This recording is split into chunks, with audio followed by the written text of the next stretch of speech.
Bonjour à toutes et à tous, bienvenue sur le podcast de la Bonjour. Team Alpha Coaching. Donc aujourd'hui, vous allez retrouver Damien, le fondateur de la team, et moi-même pour échanger à propos d'un sujet qui revient quand même souvent. C'est comment bien choisir son coach. On va vous donner un petit peu des tips sur il faut checker en priorité pour choisir un coach déjà compétent, mais aussi qui vous corresponde et avec qui vous allez pouvoir réussir à bien travailler sur la durée. C'est aussi ce qui fait les bons résultats, de travailler avec quelqu'un sur la durée. Exactement. Euh, donc, moi, pour ma part, comme vous savez, c'est Damien qui me coach. Donc, pour vous parler un petit peu de mon expérience à moi, ça fait déjà 3 ans et demi qu'on travaille ensemble. Et je pense que c'est le fait d'avoir appris à se connaître pendant toutes ces années qui nous a permis d'avoir les résultats que j'ai pu avoir aujourd'hui. Mais pour la petite anecdote, d'ailleurs, je pense que je te l'ai même jamais dit, Damien, mais avant de travailler Surprise. avec lui, j'y ai réfléchi pendant un an.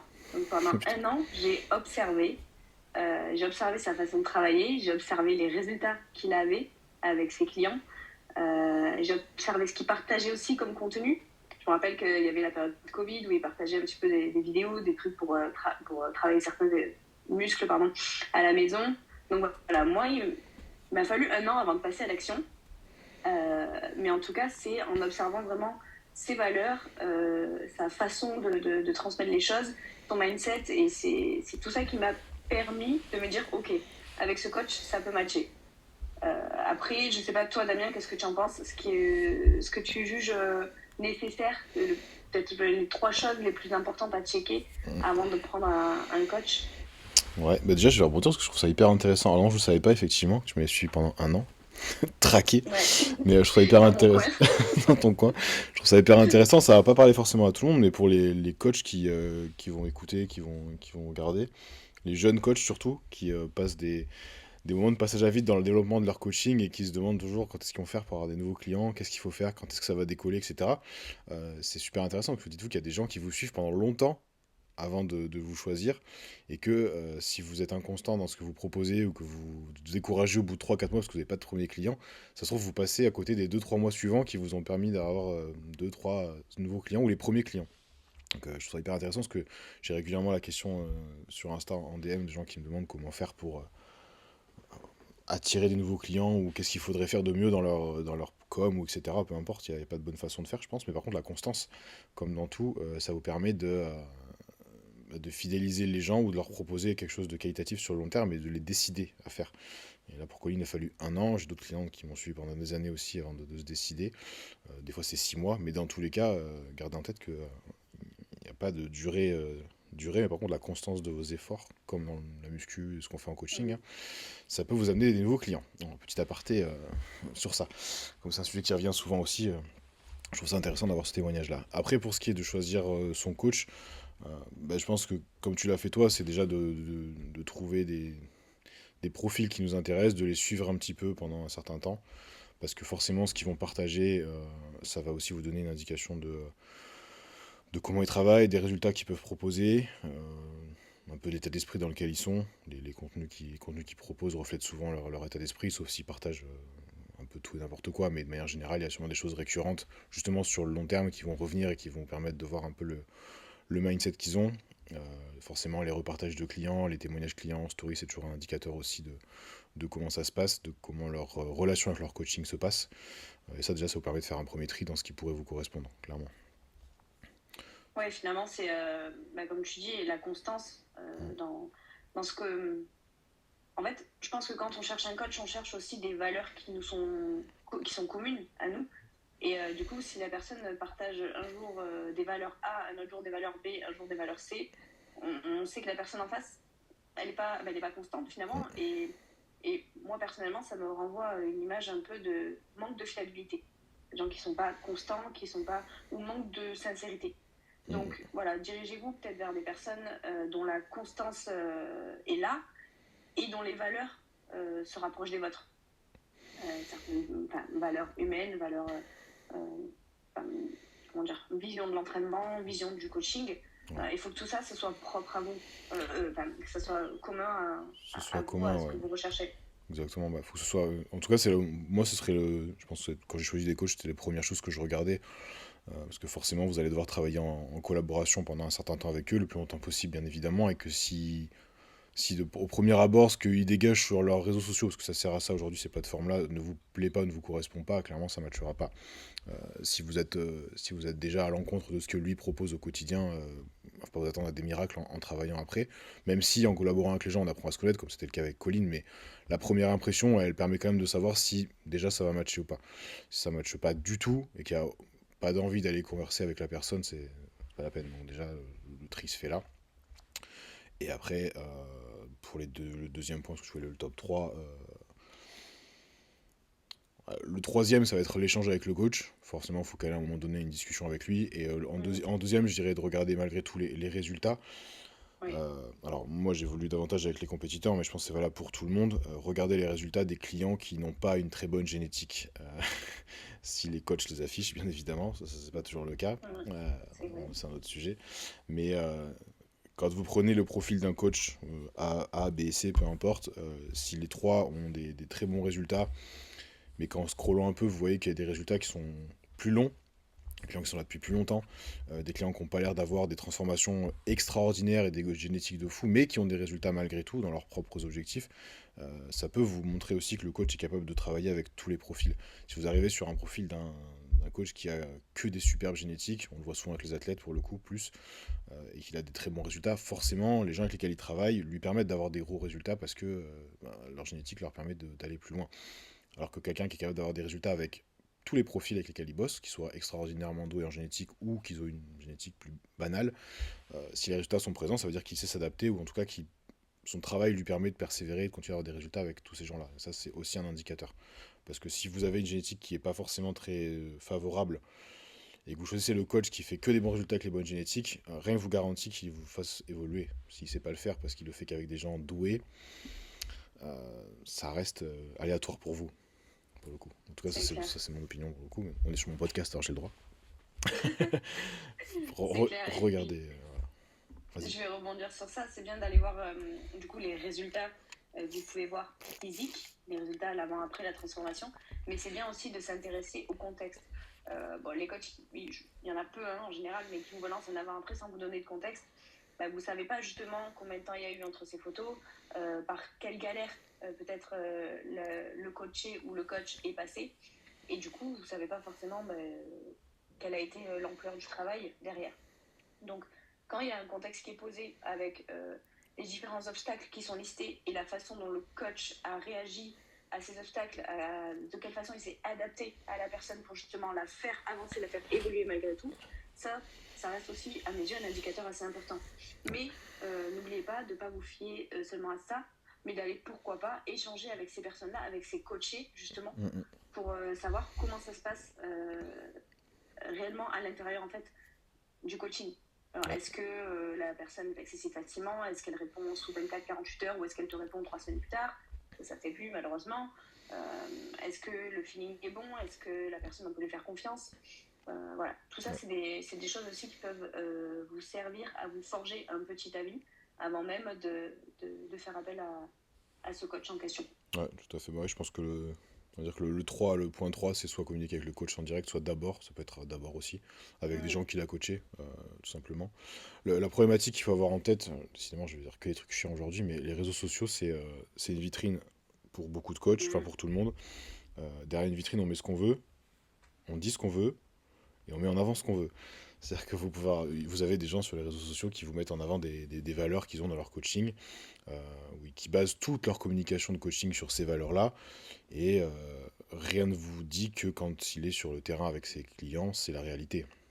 En tout cas, est-ce que c'est aussi poussé que ce qu'il dit? C'est pas forcément le cas. Des exemples en tête plein, mais donc si vous allez discuter avec les gens avec lesquels il est en coaching, vous allez vous rendre compte de est-ce que ce qu'il met en avant sur sa communication, sur la qualité de son suivi, sur ses spécialités s'il en affiche, est-ce qu'elles sont réellement mises en application sur le terrain? Est-ce qu'elles existent vraiment? Ou est-ce que c'est plus du business pour du business? Ça vous permet du coup d'avoir une bonne vision de ce qui est fait. Parler aussi potentiellement, alors ça c'est risqué, mais je l'ai déjà vu faire avec des anciens clients, des gens qui sont partis, pour savoir pourquoi ils sont partis. Après, il faut prendre avec des pincettes parce qu'un client déçu, c'est toujours quelqu'un qui est plus ou moins plus ou Mhm. moins désagréable sur les retours, mais ça peut vous donner une idée aussi des raisons qui ont poussé la personne à partir. Si elle est honnête avec vous et que c'est réellement de la faute du coach, elle vous le dira. Si c'est de sa faute, elle vous le dira. Vous savez jamais, mais ça permet d'avoir aussi quelques retours un peu moins enjolés de la réalité. Ça se dit ou enjolé? Enjolivé, Enjolivé. enjolivé, ouais, enjolivé. Parce que forcément, c'est toujours la même chose. Un client qui est très content, qui est en coaching, vous demandez à Colline si elle est contente de son coaching avec moi, j'imagine qu'elle va vous dire qu'elle est super contente. Parce que pour l'instant, tout se passe bien, on sort d'une très bonne saison, on fait des résultats. Vous demandez à quelqu'un qui est parti parce qu'il n'était pas satisfait, forcément, vous aurez un autre son de cloche. Donc, prendre les avis des gens en coaching, c'est très bien. S'ils sont honnêtes et transparents, c'est ok. Mais n'oubliez pas qu'ils sont dans une dynamique où ils sont satisfaits de leur coaching parce que forcément, ils sont tout contents. Ils sont dans leur saison s'ils sont athlètes. Ils sont dans leur transformation s'ils sont pas athlètes, mais dans leur parcours. Bien évidemment qu'ils vont pas cracher sur leur coach actuel si tout se passe bien pour eux. Potentiellement, c'est aussi une vitrine du coach. C'est une tête d'affiche du coach parce que ça existe aussi, bien évidemment. Il y a des clients qui sont plus en avant que d'autres, souvent. Donc intéressez-vous aux clients qui sont partis ou à ceux qui ne sont pas forcément les plus mis en avant parce qu'eux aussi ont leur avis sur la façon de travailler du coach et ça peut vous permettre de valider ou pas votre choix avant même de rentrer en communication avec lui pour lui demander un rendez-vous. Ouais. Et du coup, pour rebondir sur ça, c'est bien d'avoir, comme dit Damien, une variété d'avis. Voilà, pas que les personnes qui sont contentes ou pas que les personnes qui sont encore en coaching avec le coach. Après, voilà, faut pas baser sa décision sur un seul avis.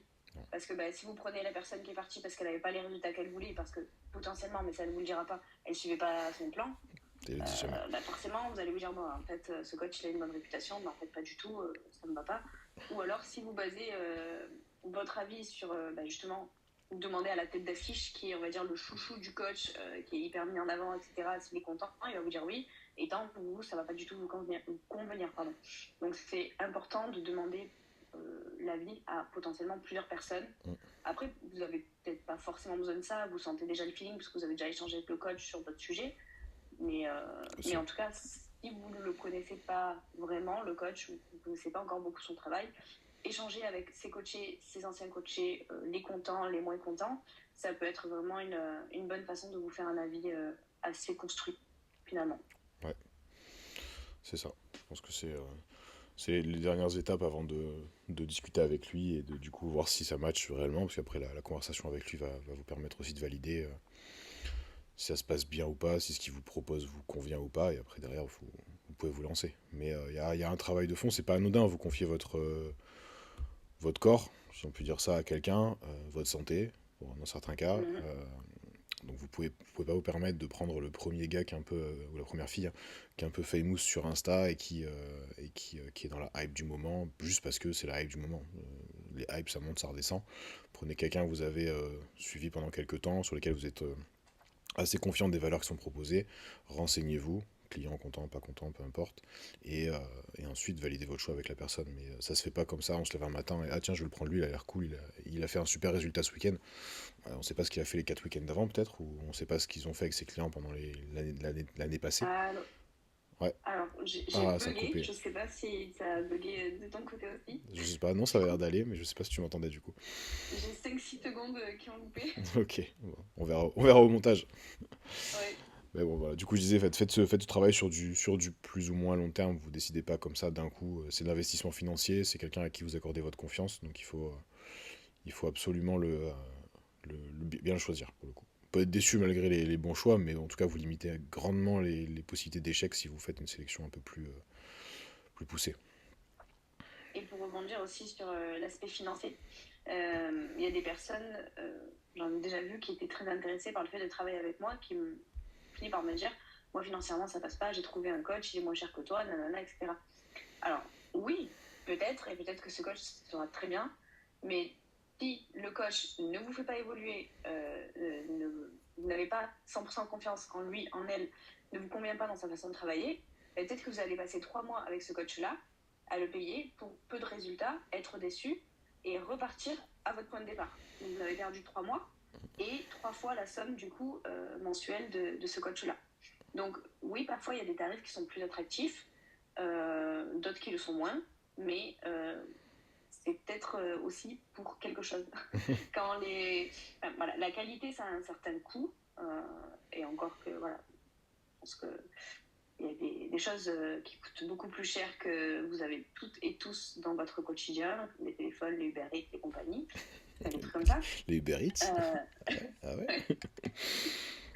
donc voilà, je pense qu'il y a des choses qui coûtent quand même plus cher que ça, mais je pense que l'aspect financier ne doit pas être le motif qui vous fait prendre tel ou tel coach. Non, Parce que surtout si pas. derrière, il n'y a pas la confiance, il n'y a pas les compétences, il n'y a pas la relation humaine qui va avec, bah, vous perdez juste du temps et de l'argent. Et ça, c'est dommage. Exactement. D'ailleurs, si je peux ajouter ça, je pense que si vous rentrez en contact avec le coach et que le premier truc qu'il fait, c'est vous balancer sa grille de prix, pour moi, c'est red flag. Voilà. Oui, Pour moi, c'est red flag. En tout cas, perso, je suis client, je réponds même pas. Pourquoi? Parce que s'il fait ça, c'est juste qu'il est là pour closer un client et faire du business, ouais, ce qui en soi est l'aboutissement du travail. Mais euh, vous, si vous demandez des infos sur le coaching et que vous demandez de la communication avec lui pour apprendre un peu comment il travaille et rentre en communication, c'est le premier réflexe, ça va pas être d'envoyer ses prix, c'est de vous expliquer comment il bosse, de vous booker un rendez-vous. À titre perso, ça fait des années maintenant que je ne donne pas les prix avant d'avoir eu la personne au téléphone. Ils sont affichés sur le site, donc s'ils veulent voir, ils veulent voir. Mais si on me demande des infos sur le coaching, on book un call ensemble, on fait une visio, on discute d'abord du problème de la personne, les objectifs, des ouais. objectifs, de ce que je peux mettre en place pour y répondre ou de ce que la team peut mettre en place pour répondre quand c'est un sujet qui peut être géré par quelqu'un d'autre. Et à la fin, une fois qu'on a fait le tour de ça, on aborde le sujet du prix de l'investissement financier. Si le coach vous balance ses prix avant même d'avoir expliqué quoi que ce soit, enfin moi c'est red flag Ouais, pour le coup. ouais, je suis bien Bien d'accord. sûr c'est un business, faut pas l'oublier, mais même si ça c'est une tendance qui est souvent oubliée je crois, en ce moment, on bosse avec des êtres humains et avant d'être un business, c'est aussi un travail à faire avec des gens qui ont des problèmes à résoudre pour eux-mêmes ou des objectifs de compétition quand c'est des athlètes. Donc oui, c'est un business, mais on fait ça avec des êtres humains. Donc le côté humain justement du travail doit être mis en avant en premier avant même de parler argent. Parce que de toute façon, la personne, elle va investir sur le coach qui l'amènera à l'objectif, mais d'une façon qui lui correspond. Donc des valeurs humaines qui lui correspondent, etc. Si vous balancez juste vos prix sans avoir expliqué quoi que ce soit et sans avoir mis en avant ce que vous pouviez lui proposer, voilà, ouais, Mais c'est en fait, c'est si moche. le coach avec qui vous communiquez n'est pas hypé par par vos objectifs, si quand vous lui en parlez, vous lui dites voilà, je suis comme ci, comme ça, s'il n'est pas un peu hypé par le truc de se dire déjà dans sa tête, ok, moi je vais pouvoir mettre ça et ça en place pour faire évoluer la personne. Si le coach n'est pas hypé par bosser avec vous, qui vous balance comme ça sa grille de tarifs, voilà, ça annonce déjà un petit peu la couleur pour la suite, ça annonce un petit peu la considération qu'il va avoir. Et pour refaire le parallèle avec moi, je parle beaucoup de moi, parce que je parle que de ce que je connais, je me Ouais, rappelle que déjà. quand j'ai contacté Damien, à l'époque, j'osais même pas encore verbaliser le fait que j'avais un jour envie de monter sur scène. Et je me suis dit, bon, bah là, de toute façon, je veux prendre un coach, donc je vais lui en parler. Et je me rappelle que je lui ai dit, voilà, j'aimerais peut-être un jour faire une compétition bikini. Et dans sa réponse, il était plus hypé que moi. Il était là, bon, bah vas-y, on va voir ce qu'on peut faire pour ce profil bikini. Je t'ai cherché sur Insta, je voulais voir à quoi tu ressemblais, pour voir un petit peu ta ligne de départ et tout. Et je me suis dit, purée, il est plus chaud que moi-même pour mon propre objectif. C'est plutôt bon signe. Donc voilà, Ouais. petit parallèle pour dire que bah, si le coach vous lui dit voilà, j'aimerais perdre 10 kilos, j'aimerais me sentir mieux, j'ai envie de développer ma masse musculaire, j'ai envie de me sentir bien dans ma peau, si vous lui dites ok, ça fait 200 balles par mois, bah, voilà, mauvaise réponse. Ouais, Mauvaise réponse. gros red flag pour le coup. Clairement. Clairement, parce que ça veut dire qu'il sera. Alors, on peut se tromper, bien sûr, ça peut être un manque de communication de sa part, mais de manière générale, s'il fait ça, c'est pas bon signe, parce qu'il va juste vous faire payer, vous envoyer un plan, et pas du tout. S'il pose aucune question sur le pourquoi vous voulez faire ça, pourquoi, quel parcours vous avez eu, ce qui Oui, vous amène à aujourd'hui vous sentir mal, enfin, si la conversation, elle dure 5 minutes et que c'est une grille de prix qui vous est envoyée, c'est pas intéressant. En tout cas, dans notre conception à nous, c'est pas intéressant. Et je pense que de manière générale, c'est pas ce que les gens cherchent. Ils veulent d'abord savoir ce qu'on va pouvoir leur apporter en tant que coach et ce qu'ils vont pas retirer de tout ça avant même de mettre une valeur financière dessus.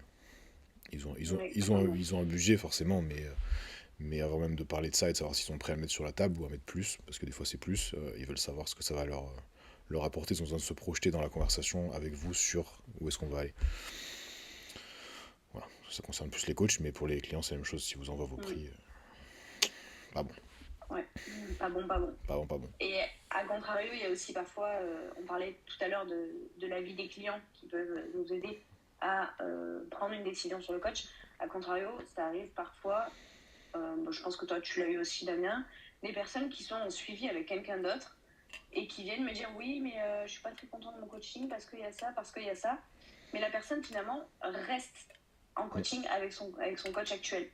Donc à mes yeux, c'est juste que vous ne communiquez pas assez avec votre coach. Vous ne lui avez peut-être pas forcément exprimé vos besoins, exprimé ce qui ne vous convenait pas dans la façon de bosser ou dans l'avancée des choses.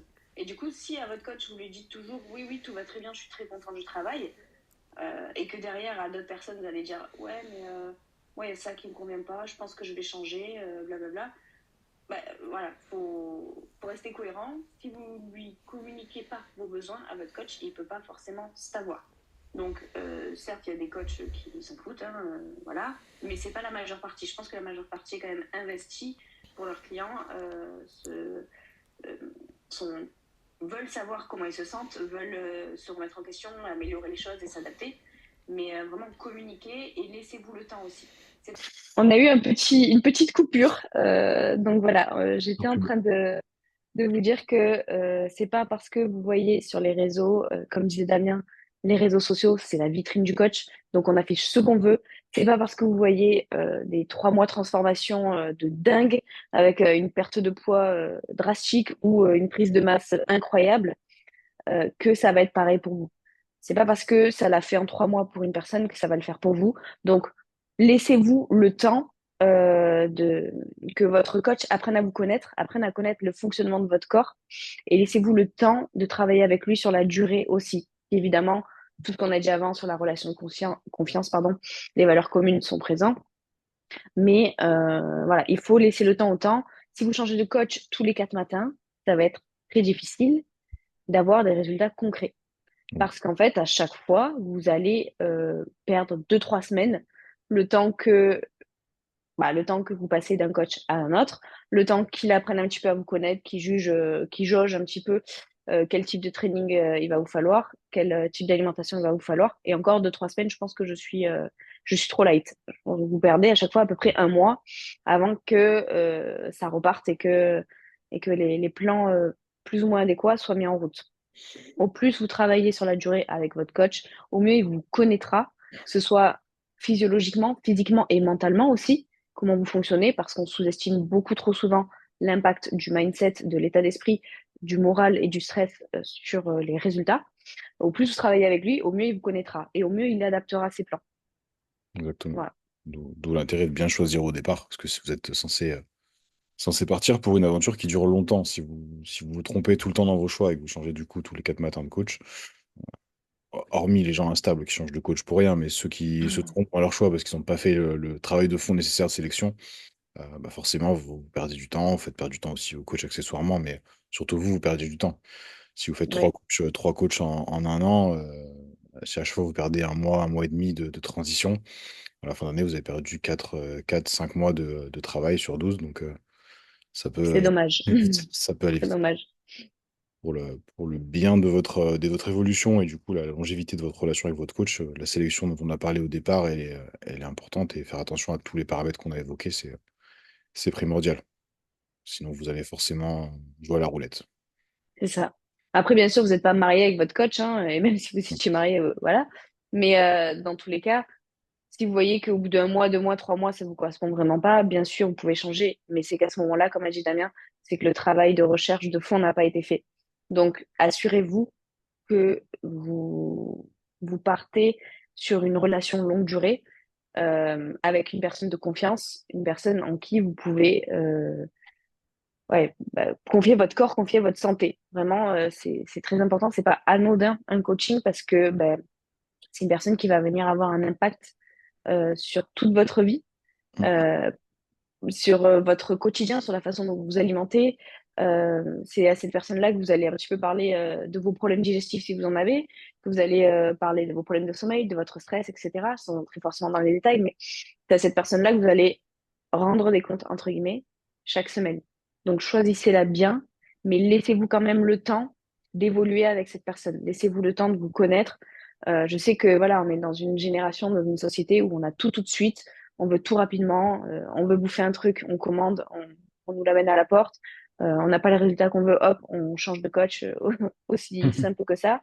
Pareil, on a un problème avec notre abonnement Internet, on souscrit une autre boîte en 2 minutes sur Internet. Bref, il y a tout qui est trop rapide et on prend pas assez le temps de se laisser le temps, justement. De se laisser le temps d'évoluer, de se laisser le temps de se connaître. Et, euh, et voilà, c'est tout. Ouais, Faut vraiment se laisser le temps, avoir confiance il et faut. Exactement, une fois que le choix de coach est fait et que vous êtes sûr de votre choix, on peut vous être trompé, mais si vous avez bien fait le travail, vous n'êtes pas trompé. Dans tous les cas, peu importe le coach, il faudra du temps pour évoluer. J'en reviens à ce que j'ai dit tout à l'heure sur Insta, on vous met souvent des transformations incroyables en quelques semaines, quelques mois, peu importe, mais souvent c'est le coach met en avant des résultats exceptionnels, mais vous avez derrière peut-être 10 clients, 20 clients, 30 clients qui n'ont pas des résultats exceptionnels, qui ont juste des résultats normaux et qui sont dans le même process que vous, et vous êtes biaisé dans votre vision de combien de temps ça va prendre parce que sur les réseaux, vous voyez que des choses qui sont incroyables. Je fais parler avec les athlètes, j'ai l'impression que c'est facile en ce moment d'avoir des pro cards, parce que vous en voyez tous les week-ends tomber. Rappelez-vous que sur une compète, il y a un athlète qui en gagne une, trois parfois, mais il y a 300 personnes qui sont là pour concourir mm, pour une seule carte.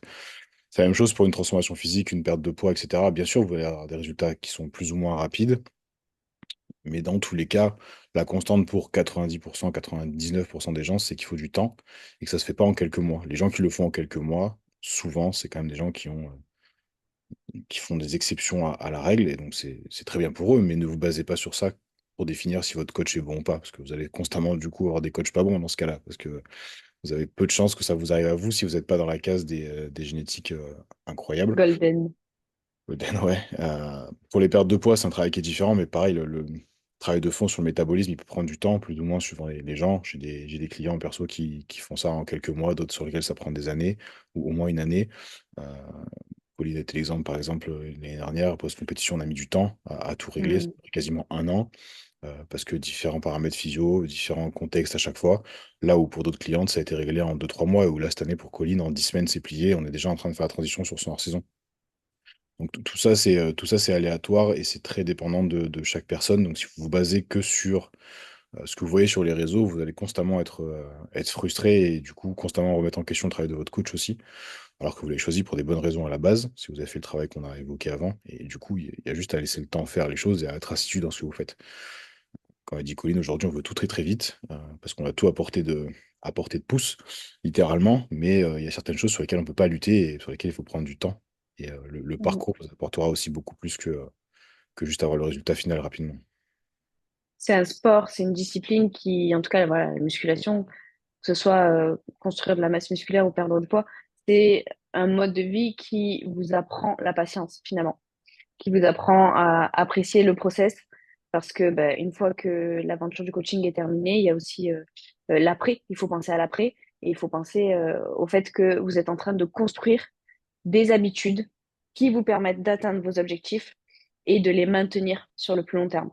Alors personnellement, je m'occupe pas d'athlète, enfin, j'en ai eu une et ça peut m'arriver, mais par exemple, ma base de clientes principale, ça va être des recompositions corporelles, des pertes de poids, des prises de masse, et je leur dis régulièrement qu'il faut vraiment apprécier le chemin et que là, on est en train de mettre en place des habitudes qu'elles peuvent tenir toute une vie, avec à chaque fois des variations, évidemment, hein, des moments où on va manger plus, des moments où on va manger moins, s'entraîner plus, s'entraîner moins.